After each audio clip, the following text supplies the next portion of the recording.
दयालु पेड़। एक बार की बात है, कुकू कोयल अपने अंडों के साथ एक पेड़ पर रहती थी।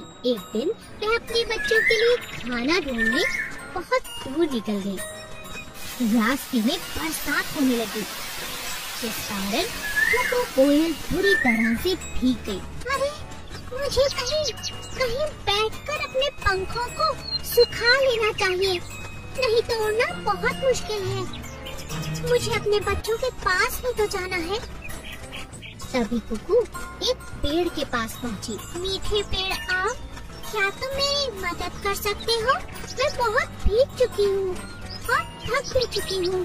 मुझे थोड़ी देर अपने पास बैठने दो, मैं अपने पंखों को सुखाकर चली जाऊंगी।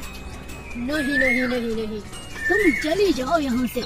मैं सब समझता हूँ, तुम्हारी नजर मेरे मीठे मीठे आम पर है। तुम यहाँ से चली जाओ अभी। बेचारी कोयल वहाँ से चली गई और पहुँची दूसरे मीठे पेड़ के पास। मीठे पेड़ पपीते, क्या मैं तुम्हारी डाल पर बैठकर कुछ देर आराम कर सकती हूँ? मैं बहुत थक चुकी हूँ और मेरे पंख बुरी तरह भीग चुके हैं। मुझे बहुत ठंड भी लग रही है।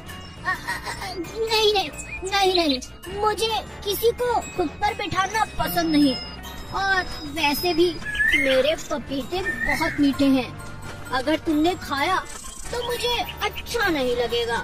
तुम यहाँ से चली जाओ और किसी पेड़ पर बैठ जाओ। निराश होकर कुकू वहाँ से चली गई।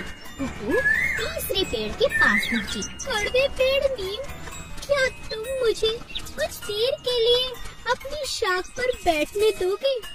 बस थोड़ी देर के लिए। मेरे बच्चे अकेले हैं, मुझे अपने पंखों को सुखाकर वहाँ वापस जाना है। क्यों नहीं, आओ आओ चिड़िया रानी, तुम्हारा स्वागत है। तुम मेरे पेड़ पर बैठ सकती हो, मगर मुझे माफ करना, तुम्हें खिलाने के लिए मेरे पास कुछ भी नहीं। कुकू चिड़िया इजाजत पाकर बहुत खुश हो गई। कुछ देर उस पेड़ पर बैठकर कुकू चिड़िया ने अपने पंखों को सुखाया और फिर पेड़ को शुक्रिया अदा किया। तुम्हारा बहुत बहुत शुक्रिया कड़वे पेड़, तुमने मेरी बहुत मदद की। आज से मैं तुम्हें कड़वा नहीं, दयालु पेड़ कहूँगी। और इस तरह कुकू चिड़िया ने कड़वे पेड़ को शुक्रिया अदा किया और अपने बच्चों के पास वापस लौट गई।